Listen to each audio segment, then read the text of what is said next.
ವೀಕ್ಷಕರೇ, ವೈಲ್ಸಿದ್ದು ಮತ್ತೊಂದು ವಿಡಿಯೋಗೆ ಸ್ವಾಗತ ಸುಸ್ವಾಗತ. ಬೇರೆ ನಾವು ನಿಮಗೆ ಹೇಳಿಕೊಟ್ಟಿರೋದು ಇಲ್ಲೂ ದುರ್ಗಾ ಪರಮೇಶ್ವರಿಯ ದೇವಸ್ಥಾನದ ಬಗ್ಗೆ. ಈ ಥರ ಕಂಟೆಂಟ್ಗೋಸ್ಕರ ನನ್ನನ್ನು ಸಬ್ಸ್ಕ್ರೈಬ್ ಮಾಡಿ, ಈ ಪಕ್ಕದಲ್ಲಿರುವ ಬೆಲ್ ಐಕನ್ ಅನ್ನು ಕ್ಲಿಕ್ ಮಾಡಿ. ಕಟೀಲು ದುರ್ಗಾ ಪರಮೇಶ್ವರಿ ಎಂದರೆ ಶ್ರೀ ದುರ್ಗಾ ಪರಮೇಶ್ವರಿ ದೇವಿಯನ್ನು ಯಾಗಕ್ಕೆ, ಭಕ್ತಿಗೆ, ಸಮರ್ಪಣೆಗೂ ಸಮರ್ಪಿಸಿದ ದಕ್ಷಿಣ ಕನ್ನಡದ ಪ್ರಸಿದ್ಧ ದೇವಾಲಯ. ಈ ದೇವಸ್ಥಾನ ಕಟೀಲು ಎಂಬ ಪಟ್ಟಣದ ಹೃದಯದಲ್ಲಿ ನಂದಿನಿಯ ನದಿಯ ಮಧ್ಯಭಾಗದಲ್ಲಿದೆ. ಭಕ್ತರು ದೇವಿಯ ಭಕ್ತಿಯನ್ನು ಅನುಭವಿಸಲು, ಶಾಂತಿಯನ್ನು ಹುಡುಕಲು, ದೇವರ ಅನುಗ್ರಹಕ್ಕಾಗಿ ಇಲ್ಲಿ ಭೇಟಿ ನೀಡುತ್ತಾರೆ.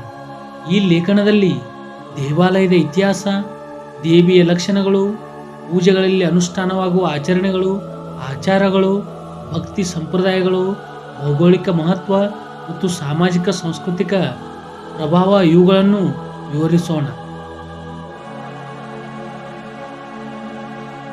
ಕಟೀಲು ಎಂಬ ಹೆಸರು ಹಾಗೂ ಸ್ಥಳ. ಕಟೀಲ ಅಥವಾ ಕಟೀಲು ಎಂಬುದು ಕತ ಮತ್ತು ಇಳು, ಇಲ್ಲ ಎಂಬ ಎರಡು ತುಳು ಮತ್ತು ಕನ್ನಡ ಮೂಲ ಪದಗಳಿಂದ ಬಂದಿತೆಂದು ನಂಬಿಕೆ ಇದೆ. ಕತಿ ಎಂದರೆ ಮಧ್ಯಭಾಗ, ಇಲ್ಲೇ ಇಲ್ಲ ಎಂದರೆ ಪ್ರದೇಶ. ನಂದಿನಿ ನದಿ ಈ ದೇವಸ್ಥಾನದಿಂದ ಸುತ್ತಲೂ ಹರಿದುಕೊಂಡಿದೆ. ದೇವಾಲಯ ಒಂದು ದ್ವೀಪದಲ್ಲಿನ ನದಿಯ ಮಧ್ಯಭಾಗದಲ್ಲಿದ್ದು, ನದಿ ಮತ್ತು ಹಸಿರು ಪರಿಸರಗಳ ಸೌಂದರ್ಯವನ್ನು ನೀಡುತ್ತದೆ. ಭೌಗೋಳಿಕವಾಗಿ ದಕ್ಷಿಣ ಕನ್ನಡ ಜಿಲ್ಲೆಯ ಮಂಗಳೂರು ಜಿಲ್ಲೆಯಲ್ಲಿದೆ.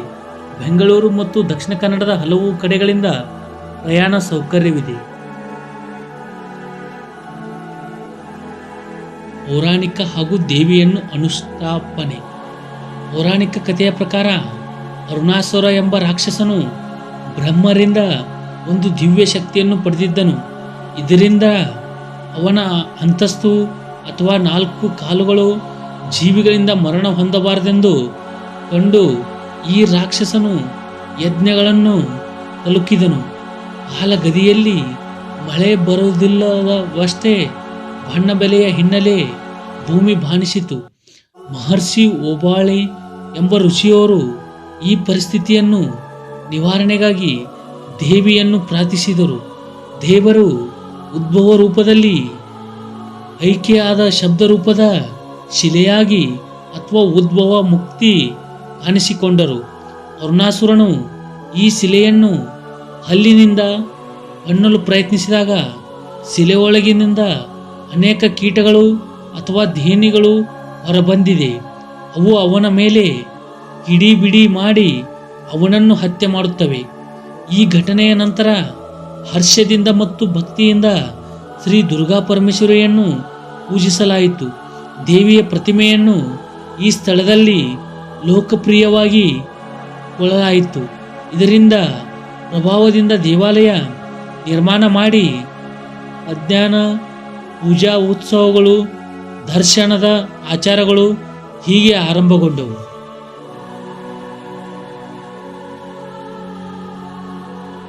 ದೇವಿಯ ರೂಪ ಮತ್ತು ವಿಶೇಷ ಲಕ್ಷಣಗಳು. ದೇವಿಯ ಉದ್ಭವ ಮೂರ್ತಿ ಪದ್ಧತಿಯಲ್ಲಿ ದೇವಿಯ ರೂಪ ಶಿಲೆಯೊಡೆ ಉದ್ಭವವಾಗಿದ್ದು, ಈ ಶಿಲೆಯಲ್ಲಿರುವ ಮೊಳವಿದ್ದು ಉದ್ಭವಲಿಂಗ ರೂಪ 2 ರೂಪಗಳಲ್ಲಿ ಭಕ್ತರಿಗೆ ದರ್ಶನಕ್ಕೆ ಕಾಣುತ್ತದೆ. ಈ ದೇವಿಯ ಒಂದು ರೂಪ ಬ್ರಹ್ಮಹರಿ ಎಂದು ಪ್ರಸಿದ್ಧ ಹೊಂದಿದೆ. ಬ್ರಹ್ಮಹರಿ ಮಧುಮಕ್ಷಿಯು ಇದರಿಂದ ದೇವಿಯ ಶಕ್ತಿ, ರಾಕ್ಷಸನ ವಧೆ ಮತ್ತು ಧ್ವಂಸಶೀಲತೆ ಕುರಿತ ವರ್ಣನೆಯಲ್ಲಿ ಅದು ಪ್ರಮುಖವಾಗಿದೆ. ದೇವಾಲಯಗಳಲ್ಲಿ ಕನಕದುರ ಘಟ, ವಿವಿಧ ಸ್ಫಟಿಕ ಚಂದ್ರಬಿಂದು ಅಥವಾ ನಕ್ಷತ್ರ ಶಿಲ್ಪಗಳು, ದೇವಿಯ ಸಿಂಹಾಸನ ಮುಂತಾದ ಅಲಂಕಾರಗಳು ದೇಶಶಿಲ್ಪ, ಶಿಲ್ಪಕಲೆಯ ಆಯಾಮವನ್ನು ಪ್ರತಿಬಿಂಬಿಸುತ್ತದೆ. ಇತ್ಯಾದಿ ಅಲಂಕಾರಗಳು ಶಿಲ್ಪಕಲೆಯ ಸೂಕ್ಷ್ಮತೆಯ ಸಹಿತ ಕಲಾತ್ಮಕ ಮೌಲ್ಯಗಳು ಹೊಂದಿವೆ. ಉಲ್ಲೇಖ: ಅಲ್ಲಿನ ಸ್ತಂಭಗಳು ಸುಂದರ ಶಿಲ್ಪಗಳನ್ನು ಹೊಂದಿದ್ದು ದೇವಾಲಯದ ಆಕರ್ಷಣೆಗಳಲ್ಲಿ ಒಂದಾಗಿದೆ.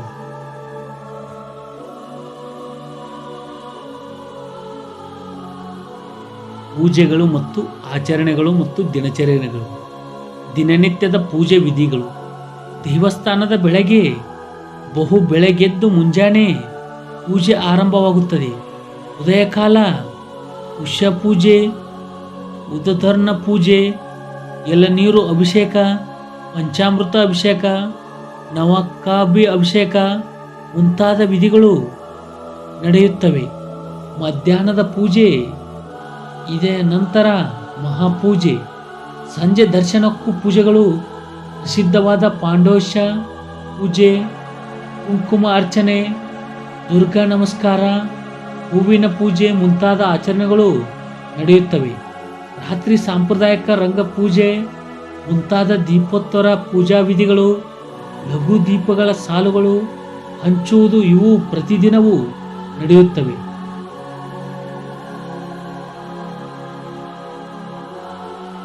ವಾರ್ಷಿಕ ಉತ್ಸವಗಳು ಮತ್ತು ಜಾತ್ರೆಗಳು.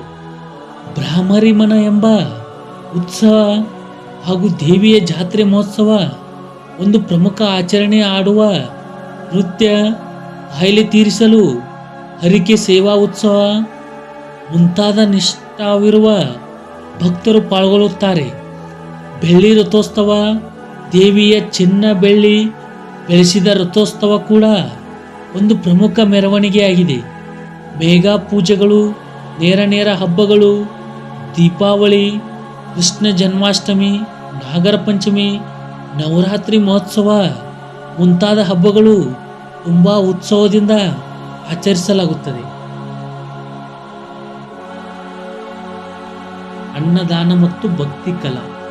ಭಕ್ತರಿಗೆ ಮಧ್ಯಾಹ್ನ ಮತ್ತು ರಾತ್ರಿ 2 ಹೊತ್ತು ಉಚಿತ ಭೋಜನ, ಅನ್ನದಾನ ವ್ಯವಸ್ಥೆ ಇದೆ. ದೇವಿ ಸಂಗೀತ, ನೃತ್ಯ ಮತ್ತು ನಾಟಕ ಕಲೆ ಕ್ಷೇತ್ರಗಳಲ್ಲಿ ಯಕ್ಷಗಾನ ಪ್ರಮುಖವಾದ ಭಕ್ತಿ ಕಲಾ ಪ್ರಕಾರವಾಗಿದೆ. ಹರಿಕೆ ಸೇವೆ. ಭಕ್ತರು ಈ ಯಕ್ಷಗಾನ ಕಲಾವಿದರನ್ನು ಸೇವೆಗಾಗಿ ಪ್ರತಿಷ್ಠಿತೆಗಾಗಿ ಕರೆಸಿಕೊಳ್ಳುತ್ತಾರೆ.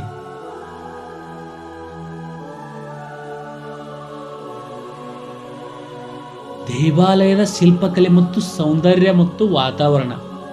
ದೇವಾಲಯದ ಶಿಲ್ಪಕಲೆಯು ಪ್ರಾಮುಖ್ಯತೆಯನ್ನು ಹೊಂದಿದ್ದು, ಶಿಲೆಗಳಲ್ಲಿನ ಶಿಲ್ಪಕೃತಿ, ಧರಗಡೆಯಲ್ಲಿ ನಖಶಿಕಾರಿಗಳು ಮತ್ತು ಹೇಮಾಂಶದ ಅಲಂಕಾರಗಳು ದೇವಾಲಯದ ಆಕರ್ಷಣೆಗಳು ಭಾಗ. ನಂದಿನಿ ನದಿಯ ಮಧ್ಯೆ ಇರುವುದರಿಂದ ನದಿ ನೀರಿನ ಹರಿವು, ವಿಶೇಷವಾಗಿ ಮಳೆಗಾಲದಲ್ಲಿ ಸುತ್ತಲೂ ಹರಿಯುವ ನೀರು ಶಾಂತ ಮತ್ತು ಪವಿತ್ರ ವಾತಾವರಣವನ್ನು ಸೃಷ್ಟಿಸಿದ್ದು.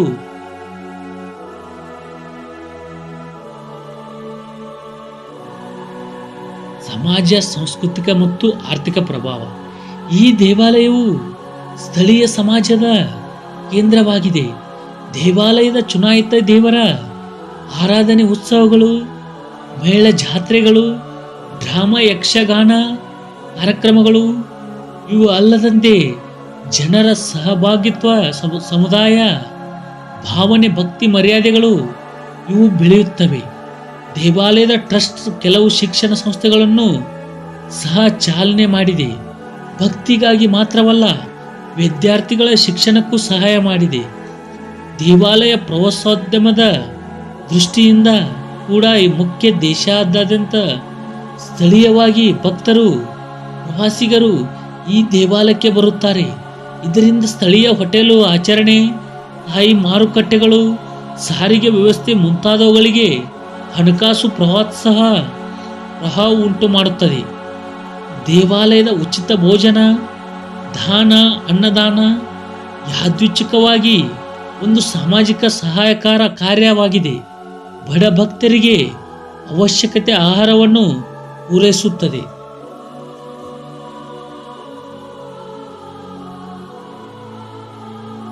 ಮಹತ್ವ ಮತ್ತು ಭಕ್ತಿ ಚಿಂತನೆ. ದೇವಿಯ ರಾಕ್ಷಸ ವಧ ಕಥೆ ಮತ್ತೆಷ್ಟು.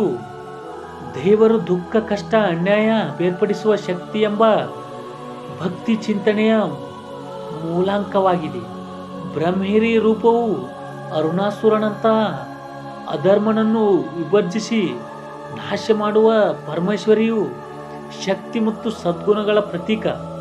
ಭಕ್ತರಿಗೆ ಭಯ ಕೊಲ್ಲುವ, ಪ್ರೇರಣೆ ನೀಡುವ, ಧೈರ್ಯ ಮತ್ತು ವಿಶ್ವಾಸವನ್ನು ಒಡ್ಡುವ ರೂಪ. ಮಾಂಸಾಹಾರ, ದುರ್ಬಲ, ಅವಿಶ್ವಾಸ ಮುಂತಾದ ಹೊಸ ಆಯಾಮಗಳಲ್ಲಿ ಭಕ್ತರು ತಮ್ಮ ನೈತಿಕ ಜೀವನ, ಶ್ರದ್ಧೆ, ಜ್ಞಾನ, ಸೇವೆ ಎಂಬ ಮೌಲ್ಯಗಳನ್ನು ದೇವಿಯ ಮೂಲಕ ಗಮನಿಸುತ್ತಾರೆ.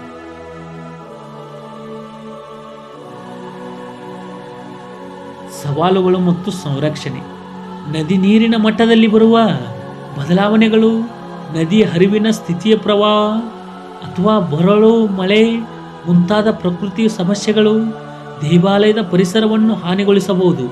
ಪ್ರವಾಸಿಗರ ಪ್ರಮಾಣ ಹೆಚ್ಚಾಗಿರುವುದರಿಂದ ಸೌಕರ್ಯಗಳು, ದರ್ಶನ ವ್ಯವಸ್ಥೆಗಳು, ಸ್ವಚ್ಛತೆ, ಸಂಚಾರ ಸುರಕ್ಷತೆ ಮುಂತಾದವುಗಳ ನಿರ್ವಹಣೆ ಅವಶ್ಯಕತೆ.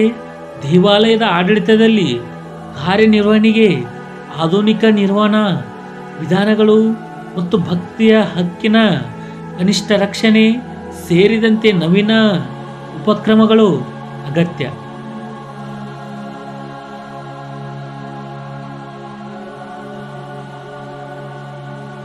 ಅಟಿಲು ದುರ್ಗಾ ಪರಮೇಶ್ವರಿ ದೇವಾಲಯವು ದಕ್ಷಿಣ ಕನ್ನಡದ ದೇಶದ ಮಟ್ಟದಲ್ಲಿಯೂ ಭಕ್ತಿ, ಶಿಲ್ಪ, ಕಲೆ, ಪೌರಾಣಿಕ ಕಥೆಗಳು, ಸಾಮಾಜಿಕ ಸಂಸ್ಕೃತಿಯ ಮೇಳವಾಗಿದೆ. ಇದು ದೇವಿಯ ಭಕ್ತಿಗೆ ಮಾತ್ರವಲ್ಲದೆ ಪ್ರಕೃತಿ, ಶಾಂತಿ, ಸಂದರ್ಶಕ ಹಾಗೂ ಆಧ್ಯಾತ್ಮಿಕ ಅನುಭವಗಳನ್ನು ಹುಡುಕುವವರಿಗೆ ಒಂದು ಬರಲಿರುವ ಪ್ರವಾಸವಾಗಿದೆ. ದೇವಿಯ ಶಕ್ತಿಯನ್ನು ಅನುಭವಿಸುವಾಗ ಭಕ್ತರು ತಮ್ಮ ಆತ್ಮದ ವಿಶ್ವಾಸ, ಜ್ಞಾನ, ಸೇವೆಯ ಮೂಲಕ ದೇವಿಯ ದರ್ಶನವನ್ನು ತಮ್ಮ ಜೀವನದಲ್ಲಿ ಅನುಸ್ಥಾಪಿಸುತ್ತಾರೆ. ವಿಡಿಯೋ ಇಷ್ಟ ಆದಲ್ಲಿ ಚಾನಲನ್ನು ಸಬ್ಸ್ಕ್ರೈಬ್ ಮಾಡಿ, ಹಾಗೆ ಪಕ್ಕದಲ್ಲಿರುವ ಬೆಲ್ ಐಕನ್ ಅನ್ನು ಕ್ಲಿಕ್ ಮಾಡಿ.